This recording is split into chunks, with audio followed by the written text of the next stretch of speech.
Pra për të qenë qartë për dëgjuesit. Bota sot, siç thatë unë, nga viti 45 deri në ramin e regjimeve komuniste, bota perëndimore eci mbi vlerat e zhvillimit të demokracive, të drejtave të njerëzit dhe të një rendi ndërkombëtar me rregulla, me ligje dhe sovraniteti i vendeve. Dhe pati atë zhvillim ekonomik, në anën tjetër ishte kampi lindor. Tani, mund të themi që sot këto vlera kanë rënë dhe kur thoni ju hemisferën perëndimore, a mund të themi që Europa sot nuk është më në një partnership me Shtetet e Bashkuara të Amerikës. Jo vetëm që nuk është më.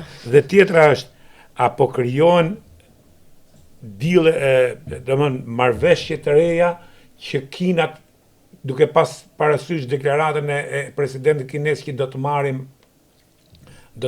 Tajvanin këtë vit, në anën tjetër, a krijohet një precedent i rrezikshëm që tash kushdo ka drejt një fort shkoj për shembull Putinit marri Zelenski nesër. Ai presidenti kinez hyn në Tajvan.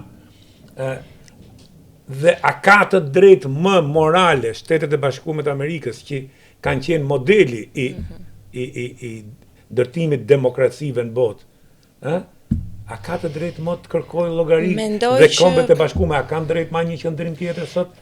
Mendoj që ajo periudha që ne po jetojmë tashmë, epoka ku jemi, morali apo etika e ligjit kanë marrë fund dhe nuk janë më një faktor në arenën ndërkombëtare.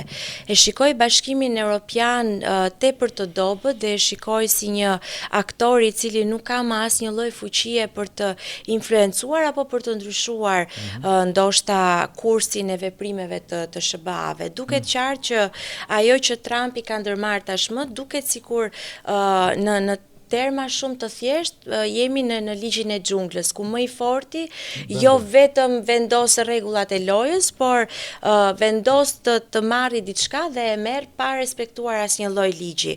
E njëjta gjë vlen si për Bashkimin Evropian, por edhe për OKB-n, kur themi që janë të pa afta në këto momente për të patur një reagim, pasi e pam për shembull që liderët e Bashkimit Evropian as nuk patën deklarata të cilat e dënonin apo mbanin një qëndrim negativ ndaj Trumpit, dhe kjo për një arsye të vasalitetit, të ndërvarësisë,